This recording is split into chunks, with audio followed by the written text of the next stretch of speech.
Live from London, this is Global Business. Hello and welcome to the programme. I'm Juliet Mann. And I'm Sally Burdett. Our top stories.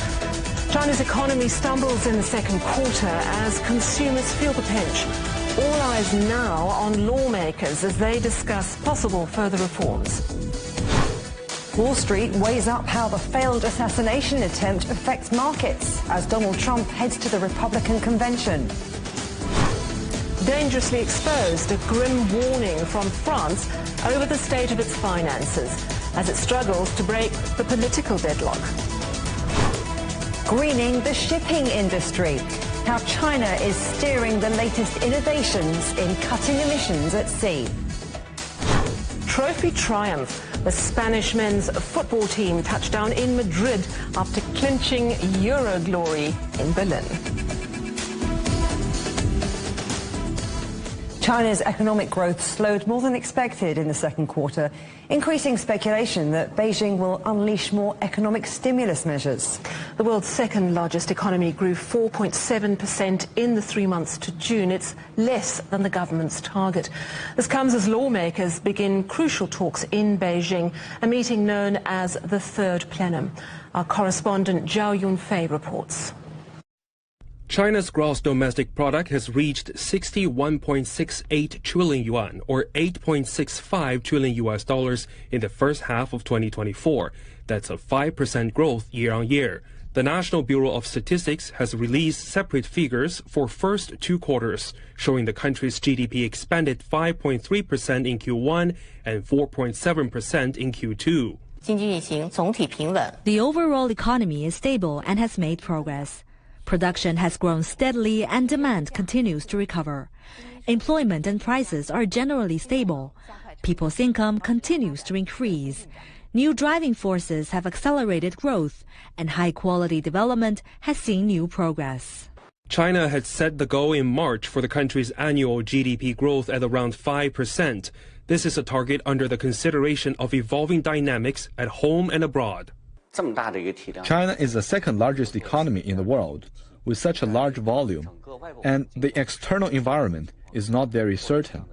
The National Bureau of Statistics says overall economic growth relies on the support from policy incentives, rebound in external demand, and development of new quality productive forces. Zhao Yunfei, CGTN, Beijing. Separate data on Monday showed new home prices in China fell in June at their fastest pace in 9 years. Well, joining us now is Mark Oswald, Chief Economist and Global Strategist at ADM Investor Services International. Great to have you here in the studio with us. Now let's talk about those GDP figures. Hitting its target for the first half of the year, but growth slowed in the second quarter, falling short of expectations. Where's that drag coming from?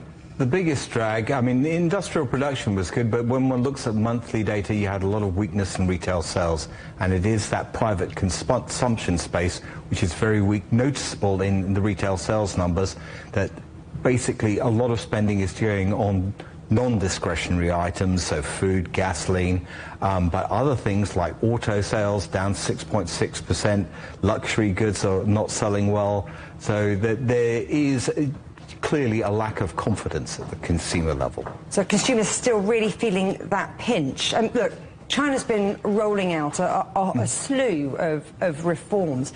What do you think is left in the toolkit? I think basically what really needs to be addressed now is the weakness in the economy is also seeing wages fall and quite high youth unemployment. And something needs to be done there with taxes and incentives for people to hire the younger generation coming out of universities to try and build up that confidence again that there are jobs out there in the economy at the moment. Even people who have jobs feel like they're under quite a lot of pressure. You haven't mentioned the property sector. Well, yes, and the property sector remains work in progress.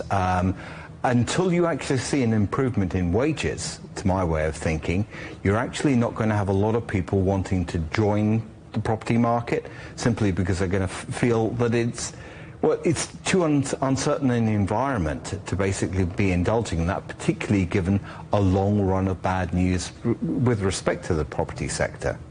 But there is a big focus on the big economic policy meeting taking place in China all week. I mean, What announcements can we expect that might stoke growth?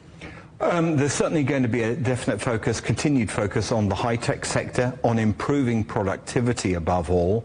I still think there probably will be something in the way of some tax reforms. For some people, they may appear rather minor, but if it does give that encouragement to employ people, and I think also there will be a lot of emphasis on the headwinds which are coming from abroad, above all the policies which are being pursued in both the EU and the US, and that's creating headwinds for exports, even though exports are still actually performing pretty well. So there's always a bit of green shoot out there. Mark Oswald, pleasure seeing you. Thanks very much. European Union members are voting on whether to impose stringent new tariffs on Chinese-made electric vehicles. Now, Brussels wants levies of up to 37.6%, accusing Chinese firms of benefiting from state subsidies. The move has caused tension with Beijing, but some EU countries have expressed concern, with Germany and Sweden saying they're going to abstain from the vote. So let's speak to our correspondent Trent Murray, who is in Berlin. So hello, Trent. We're hearing about possible abstentions from this EU vote. What's actually happened so far? Yeah, hello there, Sally. That's right. We're going to have a little bit of a crash course here in EU trade policy. We'll do our best. Stay with me. But effectively, this is very, very interesting in the way it's all developing because, as you say, the EU in recent weeks has announced this application potentially of tariffs on Chinese-made EVs into Europe. Now, that announcement was made by the European Commission. That is the executive branch of the EU representing those 27 members, and they are responsible for trade policy. But in order to introduce this policy, well, they first need to go out and effectively consult with the 27 members of the bloc. And what we are hearing is that tonight at midnight is the deadline for all of those countries to provide their view, their feedback on whether they support this policy. Now, according to media reports, certainly the Reuters news agency is reporting that some countries are in favour and have told the European Commission that. Those include Italy, Spain and France, but others are cautious about all of this.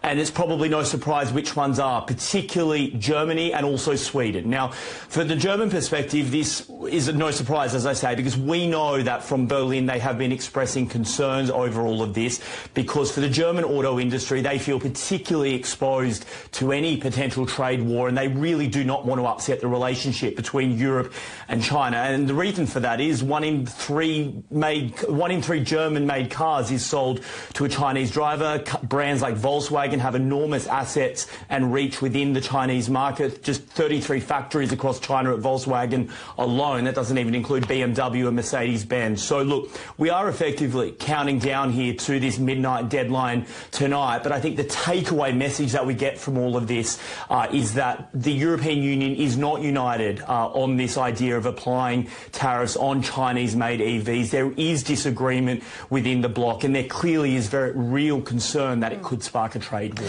So talk me through the process after this midnight deadline. If, say, two countries like Germany and Sweden say, no, we don't agree with this tariff, does that mean the whole thing collapses, or can they opt out? Does the bloc have to vote as one, and is it a majority that decides this in the end? So from the European Commission's perspective, as they take that feedback in, it is only advisory. So they can technically ignore it, but you would imagine that they won't ignore countries like Germany, for example, if they do express real concern. But where it does get very interesting is if they continue down this path of wanting to apply these tariffs, and they generally will run for a 5-year block once legislation of this nature is applied. If they are to continue down the sort of legislative making pathway, then what they will need to do is to effectively have some form of vote at some point with the European Council. Now, under EU rules, if a qualified majority bands together, and that is 15 of the EU's 27 member countries, that equals 65% of the EU population. If they can get to that threshold, then yes, a qualified majority could technically block it. Now, normally in Brussels, there will be backroom meetings and kind of horse trading to prevent that sort of situation coming about. But I think clearly what it shows for Ursula von der Leyen, the European Commission, that the road ahead, pun intended, is still a little bit bumpy in all of this, and there is real concern. As I say, I mean, here in Germany, I'm consistently hearing from executives at car companies who say they are concerned that these tariffs could be really detrimental to the relationship between the auto industry, and so I think that we probably haven't heard the last of this story. It'll be very interesting to see post-midnight tonight exactly who came out in support and who is abstaining. What I should say is that what the German government is saying their rationale is that in their view this matter isn't necessarily closed, and they want to keep the door open for direct negotiations with the Chinese government before going down this path of introducing tariffs, which, as I say, according to many experts, really could spark a trade war in what is a multi-billion-dollar industry. All right, thank you so much. That's Trent Murray in Berlin. Simon Schutz from the German Association of the Automotive Industry says the group's members disagree that tariffs will help European EV brands. So we have always been critical concerning those tariffs because we think that tariff is not a solution. It doesn't make the European market more competitive, and that was the initiative goal of this whole anti-subsidy investigation. Of course, the report has shown that there are problems we need to talk about, and I think that is why we are really appreciating that the European Commission and China are having conversation right now. So there is still the chance to get a solution that is not based on those tariffs. So we're really hoping that the talks will have a good end, because we do believe tariffs is not the solution. It is a protective measurement, and it could also be potentially the beginning of a bigger trade conflict. And as we all know, trade conflicts only know losers. There are no winners within trade conflicts. And also for the customer itself and for, e-mobility and the success of the e-mobility story, this decision is not beneficial. Meanwhile, Beijing has asked the World Trade Organization to set up a panel to help settle a dispute over electric vehicle subsidies under the U.S. Inflation Reduction Act. The wide-ranging U.S. law offers billions of dollars in tax credits to help companies produce renewable energy and encourage people to buy EVs. Our correspondent John Terrett is in New York. Good to see you, John. So, talk us through it. What is China alleging? Thank you. Well, this is all about green tax breaks and subsidies and credits. And China says, look, Washington, D.C., these things are unfair trade barriers to us in Beijing. And the story goes back to the very beginning of the Biden administration. Do you remember those first couple of months when he came to power in 2021? They spent a long time working on something called the BBB. Now, in America, that stands for two things. It can either be the Better Business Bureau, or it could be the Build Back Better bill, which is what we're actually talking about. And it was trillions and trillions of dollars, like getting on for $4 trillion. In the end, Congress being what it is and the way things are in Washington, they couldn't get the $3 billion through, or $1 trillion. They got it down to about $1 trillion to $1 trillion, something like that. And then right at the end, they changed the name to the IRA, which stood for and stands for the Inflation Reduction Act. And it is a very signature piece of legislation for President Biden, and it's something you'll be hearing about in the election campaign coming up. Now, within that, there are billions and billions of dollars for U.S. EV production and U.S. battery production to preserve that. And the CGTN figure has it at $369 billion for climate and energy provision. Tax credits then for USA-made EVs, and make sure that the U.S. battery supply chain continues, because this stems from the supply chain issues that we had after COVID. Well, what happened? That was in 2021, 2022. In March of this year, Beijing phoned up the World Trade Organization and said, look, we're very unhappy about this Inflation Reduction Act and the aspects that pertain to us, and we'd like consultations between the two, please. Well, they did have consultations, but they couldn't come to some agreement. So now the Ministry of Commerce in Beijing is saying that they want to move ahead with a panel of experts. And what will happen if it's green-lighted is that a panel of the great and the good economists from around the world will get together and look at this and see whether there is any infringement of Beijing rights. Now, I should remind you, just a couple of weeks ago, Biden imposed 100% tariffs on U.S. EVs and part of the solar panel industry as well. The U.S. accuses China of selling basically below the cost of making these things. Beijing says, well, look, you've done it before. Get off our backs, for goodness sake. The truth of the matter is, I think, when it comes to EVs, that probably Beijing can absorb the 100% tariffs that are coming, mainly because when it comes to EVs, they don't actually have a big market here yet. They may well in the future, but at the moment, their market is mainly in Latin America, especially in Mexico and also in Europe. And we've just had that wonderful EU trade lesson from Trent Lott, which I think explains quite a lot, and that very active story going on there. So these two stories dovetail. What will happen is the panel will be empaneled at some point, and there will be a report at some point. No one knows quite when. Guys? Well, this is something I think we're going to be talking about for weeks, for months to come. But I want to talk to you about something else, about those events over the weekend. And do you think, I mean, has the Trump assassination attempt affected the markets much, John?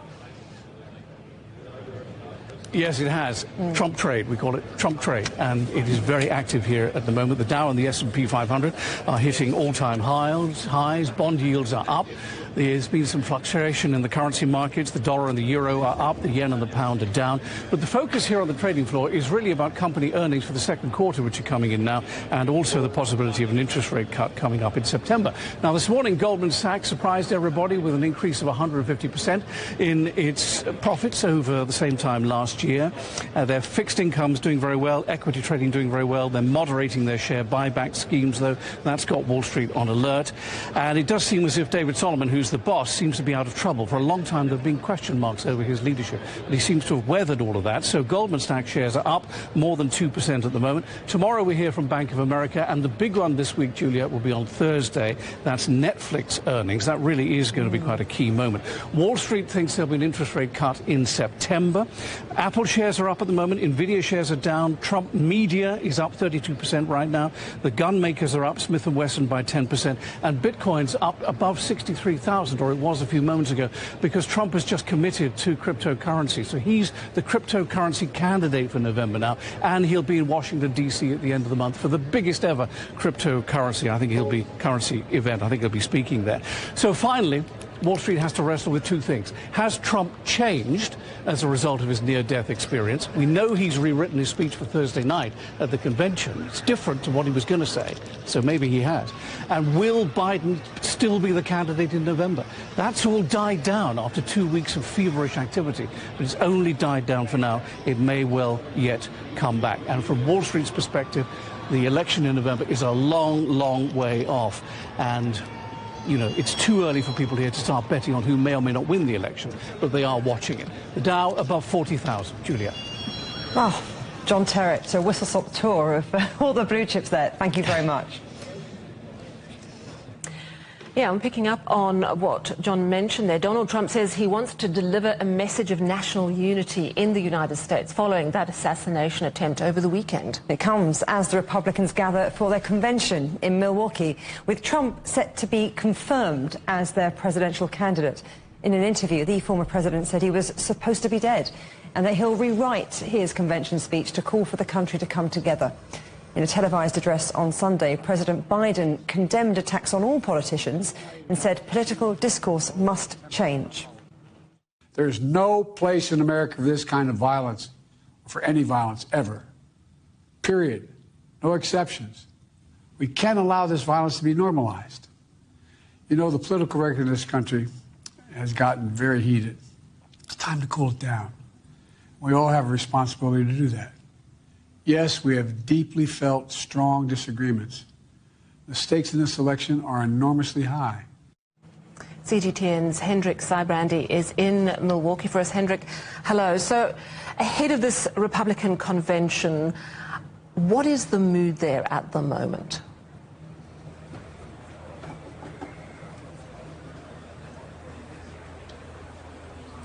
Well, it's an expected mood, I guess. This has been planned for quite a long time, this convention here in Milwaukee. 4 days, which kick off in about an hour and a half from now with the first session. I heard one news account talking about how there's a mixture of anxiety and anger here amongst convention goers. I don't sense that particularly. It seems like it's pretty much business as usual, all the things you need to do to get a convention underway. Lots of preparations going on the floor below us here. But as you mentioned a few moments ago, President Trump, former President Trump, has already spoken about the events on Saturday, the assassination attempt in Pennsylvania. As you indicated, he has completely rethought the kind of remarks that he'll be making when he accepts the nomination for the Republican convention here on Wednesday. As you said, it sounds like he has entirely ripped up the speech that he had planned. You can imagine that he was going to use some pretty fiery rhetoric against the Democrats and presumptive Democratic nominee, President Joe Biden. But all of that went out the window, one would think, after what happened on Saturday. So now he says he intends to try to unify the country with his remarks. We'll see how far he goes in that direction. Obviously, the entire tenor of this race has changed. The whole attitude about the increasing political violence and the threat of that violence in the country has changed as a result of the impact of the shooting on Saturday. So President Trump expected here, perhaps today even, here in Milwaukee. But if not, he will definitely be delivering his acceptance remarks on Wednesday on the stage behind me. What else is expected to happen? I understand the announcement of Trump's running mate. Is that likely to happen today?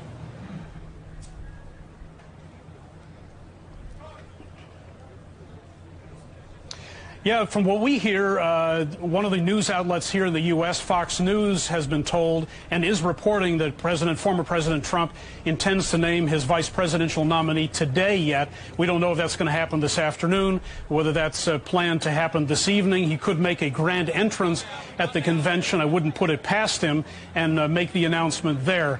There are three candidates that seem to be in the running for that position, Todd Burgum, Marco Rubio, as well as J.D. Vance. Not clear yet which one of those three former President Trump is going to name. The theme of the convention on night one is Make America Wealthy Again. There'll be a lot of references to the I word here in the U.S., inflation. Although inflation has come down considerably over the past year or so, there will be a lot of criticism of President Biden's handling of the U.S. economy, about the high inflation rates, at least in the first couple of years of his term. So you can imagine that that'll be the focus, the economic focus of their theme here at the convention on this Monday. There will be other themes to come in the nights to come, and we'll see how it all rolls out. Should be an interesting 4 days. Indeed it will be. CGTN's Hendrik Sybrandy in Milwaukee for us. Thank you so much. You're watching CGTN. Still ahead. Britain's new foreign minister is in the Middle East, pressing for an immediate ceasefire and the release of hostages held by Hamas.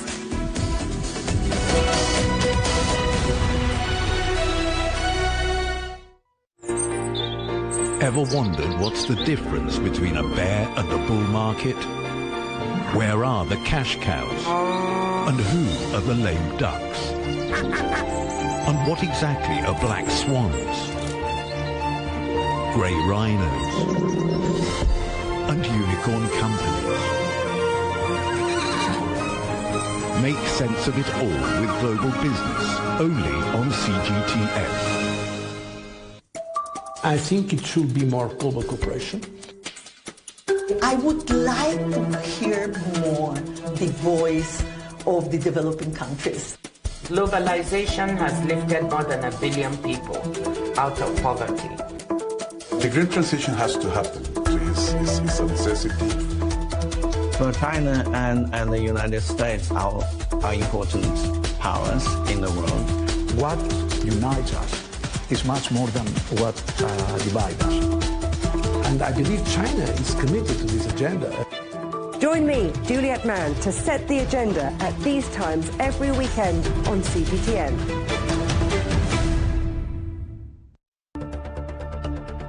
Events have consequences. Words create impact. One more offensive in a long line of battles that's been ongoing for more. Just got to be careful here with some gunshots. Excuse us. The World Today matters for your world tomorrow. The number of casualties is growing quickly. Why, this is one of the hardest hit towns in the region. The World Today, every day on CGTN.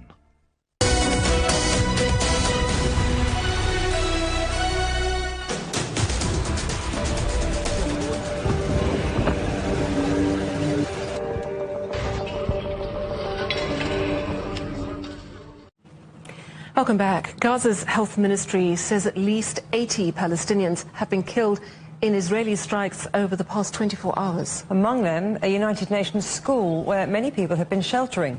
The attacks come after Israel's bombardment at the weekend of Mawasi camp, a designated humanitarian safe zone. At least 90 Palestinians were killed and hundreds injured. Israel says it's targeting Hamas fighters hiding among civilians, allegations that the group denies. Our correspondent Akram Al-Satari reports from Khan Yunis. Latest attacks was taking place in different parts of the Gaza Strip, and they were indicating that the Israeli army and the Israeli political level have already decided to intensify the targeting and also to include more areas. According to the UNRWA, 190 UNRWA facilities were targeted during the 9 months of war, and the most recent attacks were also showing how difficult the situation is for the internally displaced people and for the UNRWA staff who work on the ground and for the people who are staying in the displacement encampments. Just 2 hours ago, one more UNRWA school was targeted by the Israeli occupation forces in Al-Rimal neighborhood in Gaza City, where one Palestinian internally displaced person was killed and 8 others were injured, and those are initial news, and the number of people who are killed and injured is expected to increase. The situation is extremely dire. The Israeli occupation forces have been targeting different areas. Some of those areas are medical healthcare centers and UNRWA shelters, and also facilities that were supposed to be providing people with water and with decent cooked food because of the very critical situation they have been living in. It's likely that this situation would continue. Today we have been hearing the news about targeting a new school. Yesterday a school was targeted in Nusayrat. A day before this Al-Mawasi area was targeted, and around 80 Palestinians were killed. People are still killed and injured, and it looks like there is no immunity for any shelter that is designated as a shelter, either according to the Israel itself or according to international dictates and charters.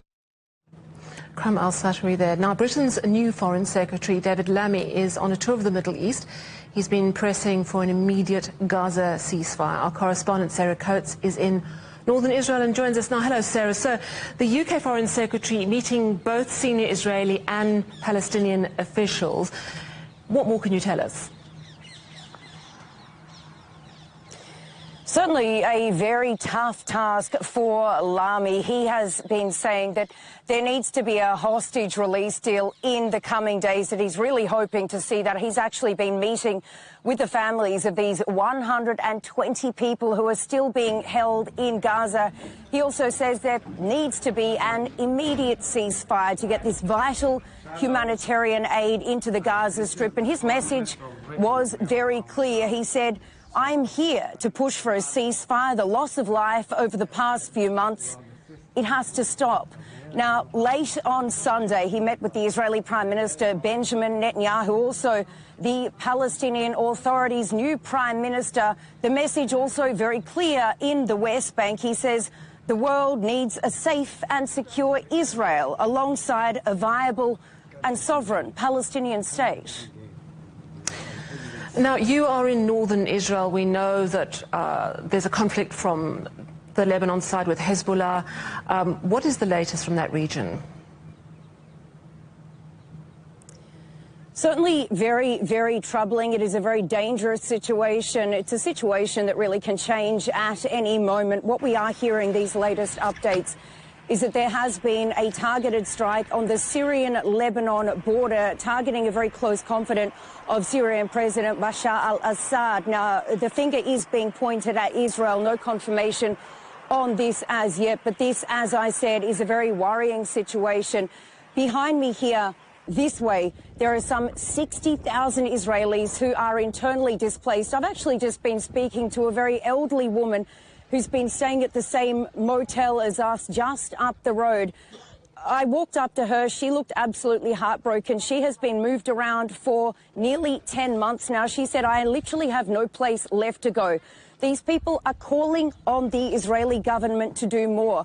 They are calling on the Israeli government to push Hezbollah fighters further north, back behind the Litani River. They say that a ceasefire in Gaza is simply not enough because Hezbollah is on this border and they want the situation, the security situation, to change.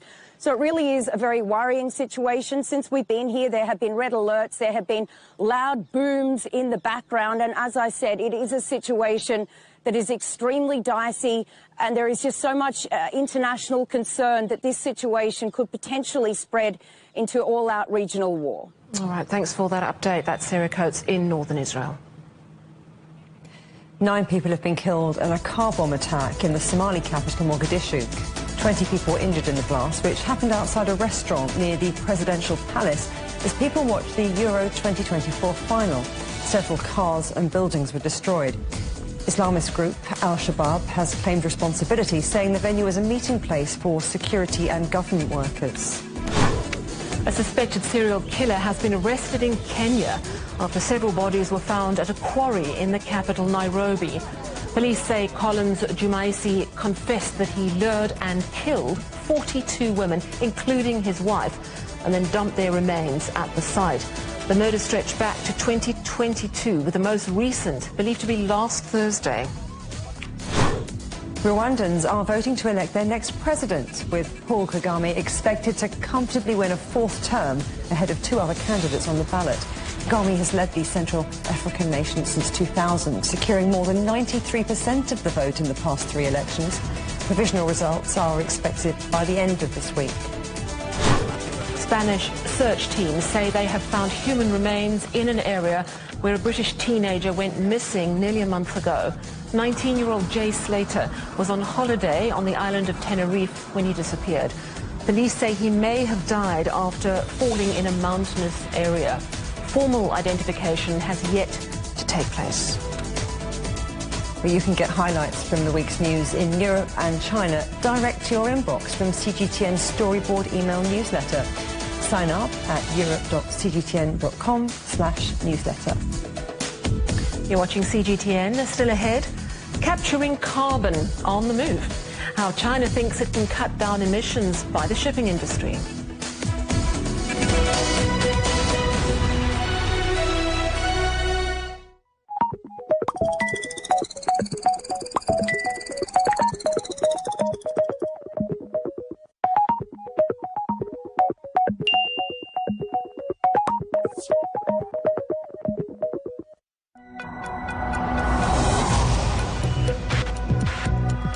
Each day, there are millions of stories. Each one can open new perspectives, new possibilities.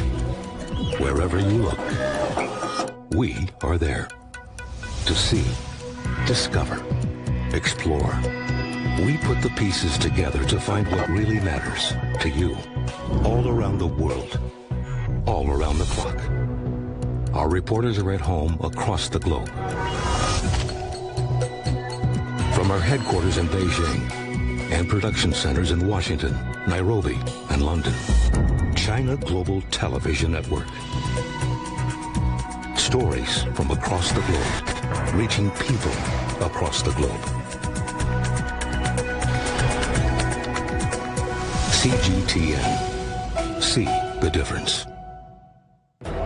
What do we mean when we talk about the difference? The difference is in the detail, the background, defense ministers from the wider angle and perspective of every story. Wherever the story may be. CGTN. See the difference.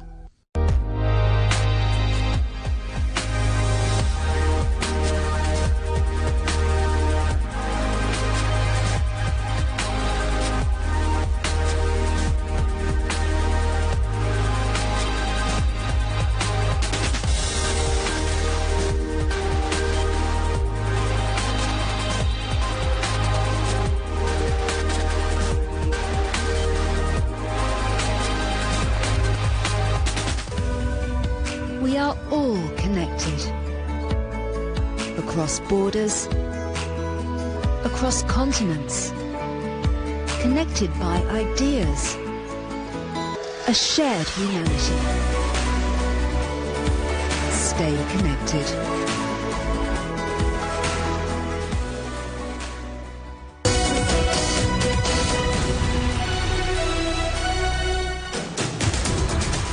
Welcome back to Global Business Europe with Sally Baudet and me, Juliet Mann. The headlines again. China's economy stumbles in the second quarter as consumers feel the pinch. All eyes now on lawmakers as they discuss possible further reforms. Wall Street weighs up how the failed assassination attempt affects markets as Donald Trump heads to the Republican convention. French auditors have issued a grim warning about the state of the country's economy, calling it dangerously exposed. The National Audit Office says it's imperative that swift action is taken to reduce the national debt. The warning comes during continued political deadlock in France, with no government and no party holding a majority in Parliament. Well, let's talk to our correspondent Ross Cullen, who's in Paris. Good to see you, Ross. So, how precarious a position is the French economy really in for whoever ends up in government? Hi, Julia. Hi, Sally. Well, yeah, dangerously exposed to any possible macroeconomic shock. That were the words from the National Audit Office, warning to the French lawmakers and the government at the moment to try to ensure that the future direction of the country takes into account fiscal stability and financial responsibility. We know that the public deficit in France has been rising. Structural reforms have been delayed. There's been no room for manoeuvre in terms of servicing France's high public debt, and also with its deficit in excess of EU limits. Now, Emmanuel Macron has said that France will try to make sure that its debt is within EU limits, that deficit within EU limits by 2027. But at the moment, to try to make any political promises in the state of political deadlock that we're in is very challenging. And Ross, how does the political stalemate complicate the situation? Well, there's a hung parliament. There's no one party with a majority. The government is just a holding government at the moment because it's based on the results of the election in 2022, which also produced no clear majority. There is a cabinet meeting on Tuesday morning, local time here, being chaired by Emmanuel Macron, and we could well see a resolution come out of that. Likelihood that some people believe, could we see a new Prime Minister? Gabriel Attal resigned the day after the election on the 8th of July. The current Prime Minister, Emmanuel Macron, refused to accept that resignation, and so he has been in place for stability, but he could well be removed, replaced on Tuesday. So it'll be worth checking in then to see the state of play regarding the political machinations at the moment. The discussions on the left, they want the next Prime Minister to come from the left. They can't agree. It's four parties under one umbrella. They've all got their own candidates they would like to see a Prime Minister, so they haven't agreed, despite the fact they're the biggest party in the new Parliament as a whole. All four of them, the biggest bloc is coming from the left. They can't decide on who should be Prime Minister, but we could well see that power-sharing agreement between Emmanuel Macron, the centrist president, and a new Prime Minister who's not centrist, if after this cabinet meeting on Tuesday there is a resolution. Ross Cullen in Paris. Super complicated, but thank you for the update. Now, the shipping industry is the backbone of international trade. Around 90% of all the world's goods are transported by sea on board a combined cargo fleet of around 100,000 ships. But shipping leaves a substantial carbon footprint, nearly 3%, in fact, of the global total. In other words, around 1 billion tons of carbon dioxide, and that is based on figures from 2018. 99% of all ships are still powered by fossil fuels, despite efforts to promote alternatives such as hydrogen and biofuels. The International Maritime Organization has promised to change all of that. Their goal is to reach net zero emissions across the industry by around 2015.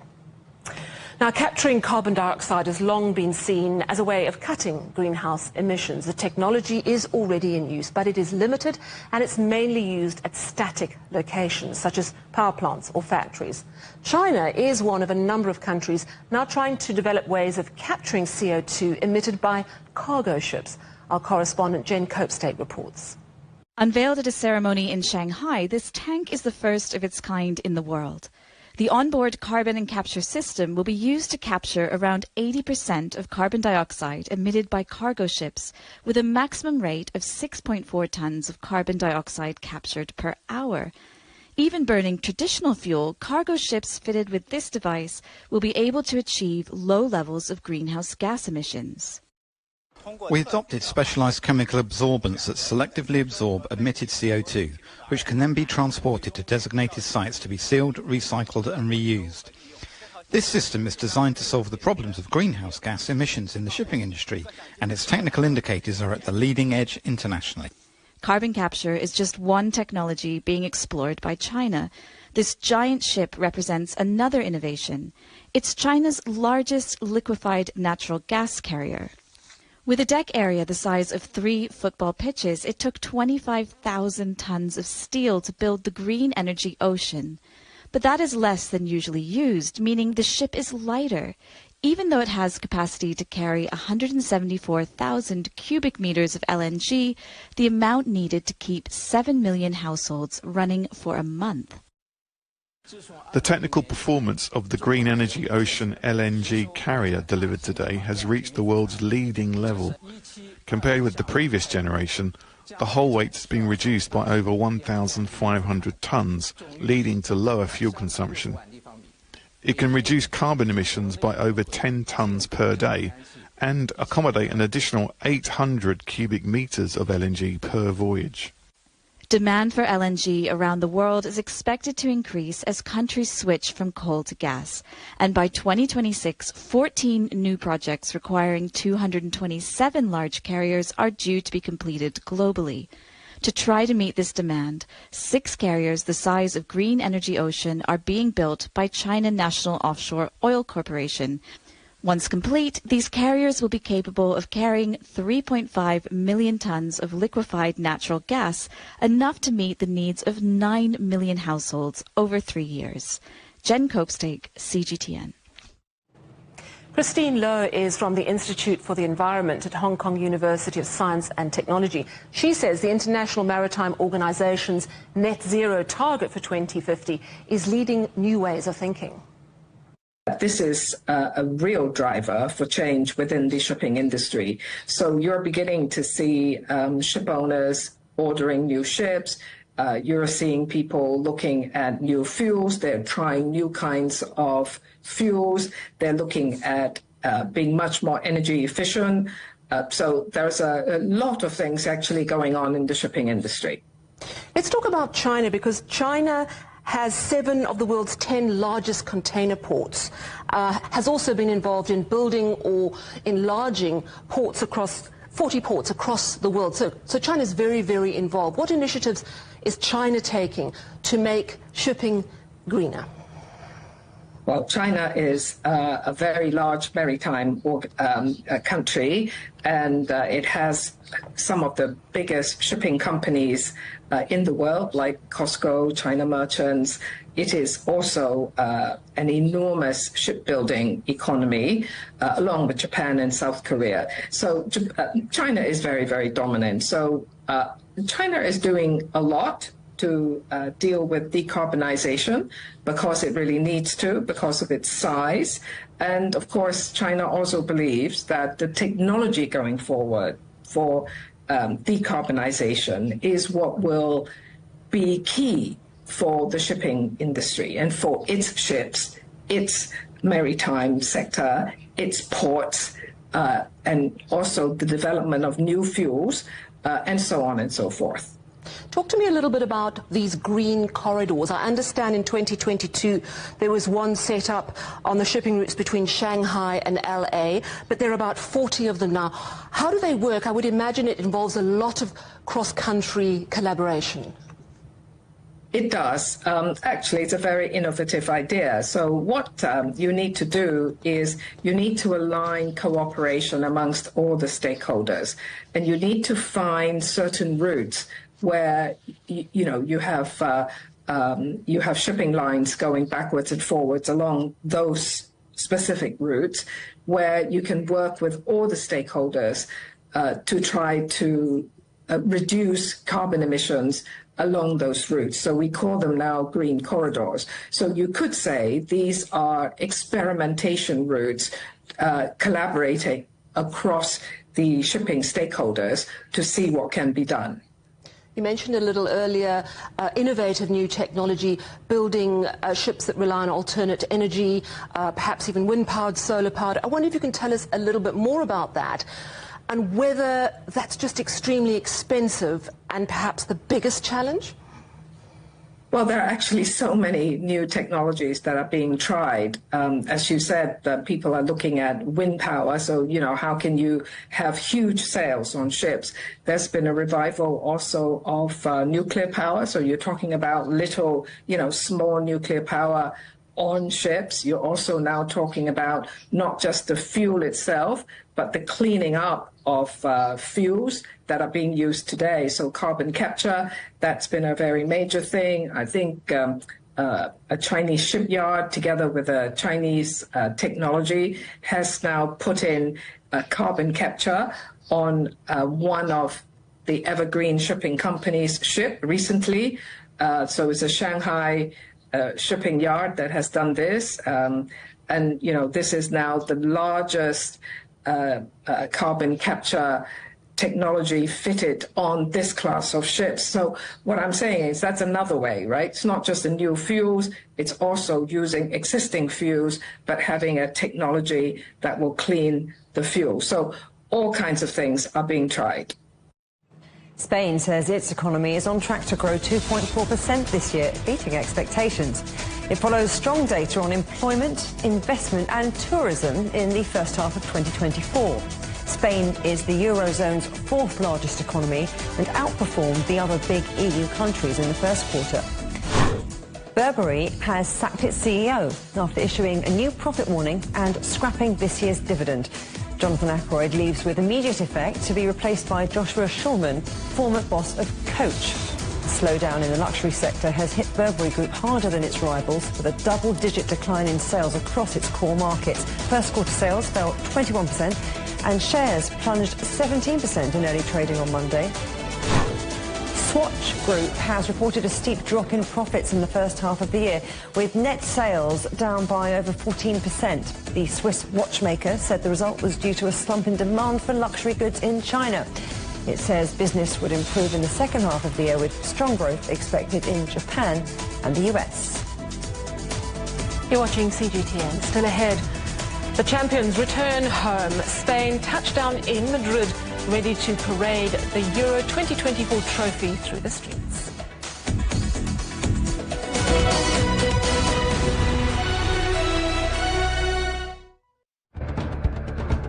Events have consequences. Words create impact. Unprecedented scenes that we saw. The clean-up operation is now well and truly underway. Parts of southern Europe remain in a state of emergency. Context gives meaning. People make history. Far more than 1,000 people have come here today. But authorities are still on high alert. So now we've actually become the border on this road. A complex world demands a comprehensive view. But with the cleanup efforts more or less under control, the economic impact is bound to ripple across the country. There's plastic pollution everywhere. Because the world today matters for your world tomorrow. This is the living area of the crew. The focus is firmly on future technologies. Well, this is something completely different. The world today, every day on CGTN.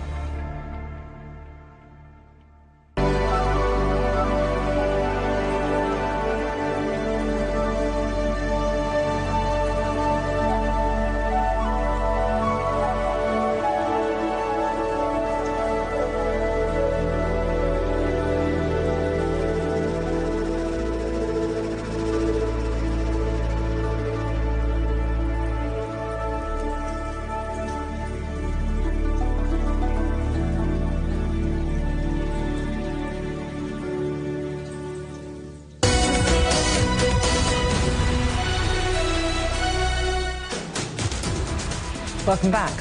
It was a night of joy and heartbreak in Berlin as Spain beat England to win Euro 2024. Spanish captain Alvaro Morata held the trophy aloft after the side touched down in Madrid, having rounded off a convincing campaign with a 2-1 victory in the final.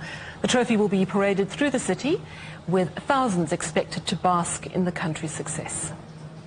Steve Wilson is a British football commentator who covered matches at this year's Euros. Great to have you on the show. Look, heartbreak for England, but Spain had a good tournament from beginning to end, didn't they? And such a young team.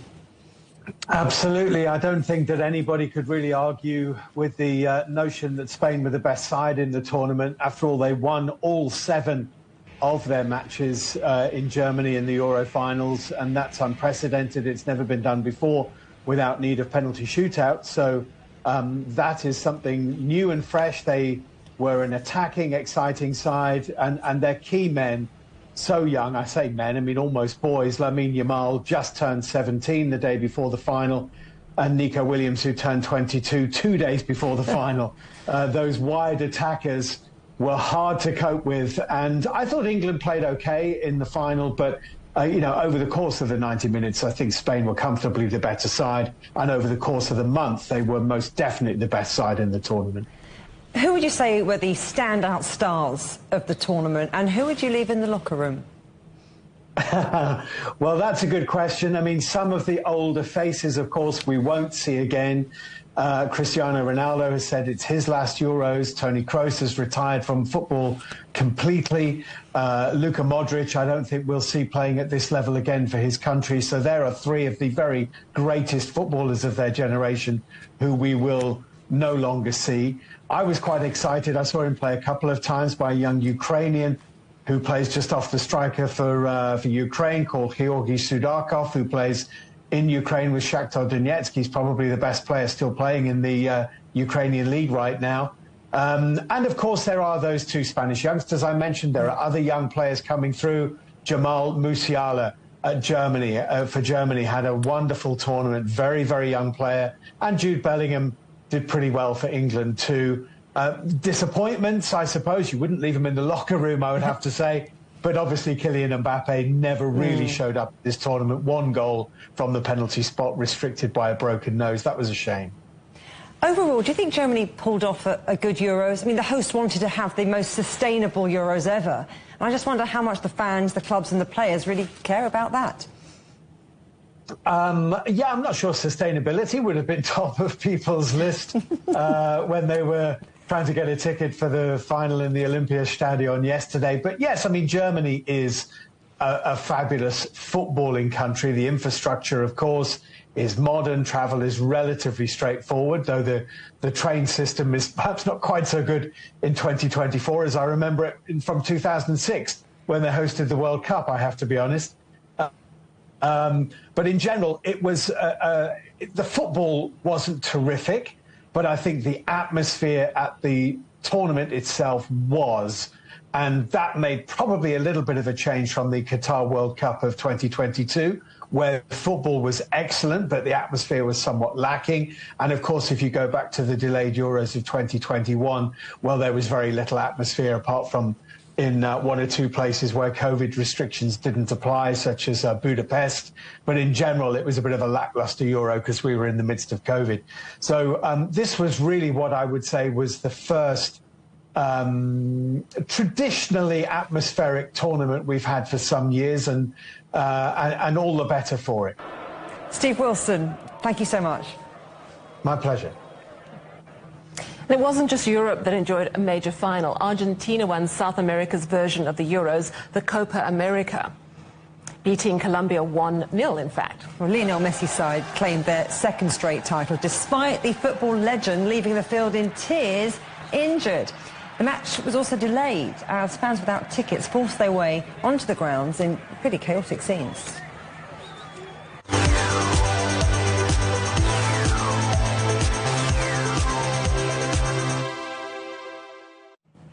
excitement continues. The Olympics opening ceremony in Paris is just 11 days away. And billions will be watching from around the world, but few may know about the pivotal role played by a small English town in inspiring modern games. Our correspondent Lee Chin-hua reports from Much Wenlock in central England. From sprinting across tracks to soaring through the air and even dueling with finesse. Welcome to the Wenlock Olympic Games. The small town of Much Wenlock has hosted the Games since 1850, which would eventually inspire the revival of the modern Olympics. Whenever I'm anywhere, I always try and tell people, oh, you should, come to this Games, and I kind of try and tell the history behind it all and how this is kind of where the modern day Olympics did start.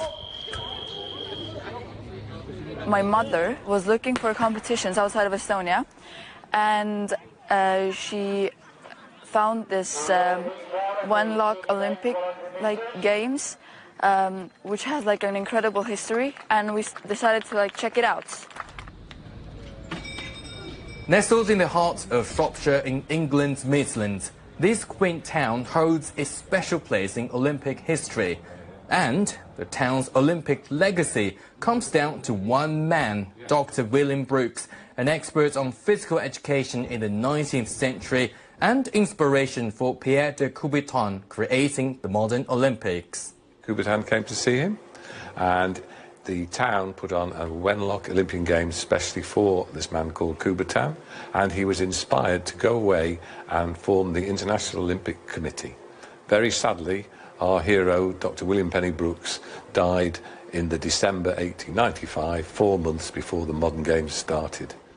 From the quiet streets of Much Wenlock to the grand arenas of the modern-day Olympics, the journey of the Olympic spirit is considered a testament to the vision of Dr. William Brooks. Now, every time we celebrate the new Olympiad, the legacy of this small town continues to shine on the world stage. Despite the Games' historical importance in the modern Olympics, funding is a problem. We can't afford to do loads of publicity because we're a volunteer society, and everything that we do, we have to raise money to pay for. As the Olympic Games drew near, British Olympic champion Jonathan Edwards hopes to illuminate a crucial chapter of British history. Everybody knows the ancient history, going back into whatever it was, BC in Olympia, but less people know about the more recent history, which is peculiar, and how important this place is. So it would be nice, perhaps as part of Olympic history, that athletes were made more aware of the importance of Much Wenlock. Edwards dreams of the day an athlete from here could shatter the very world records in the triple jump he has held since 1995. Li Jianhua, CGTN, Much Wenlock, England. That's it for Global Business Europe. Thank you so much for watching. There's more on all of our stories at europe.cgtn.com, and do follow CGTN Europe on Facebook, on Instagram and TikTok. And you can go to CGTN Europe's channel on the Telegram app or scan the QR code on the screen to get stories and updates sent direct to your phone. Coming up next on CGTN, it's Africa Live. We'll see you again tomorrow. Same time, same place. From all the team here in London, goodbye.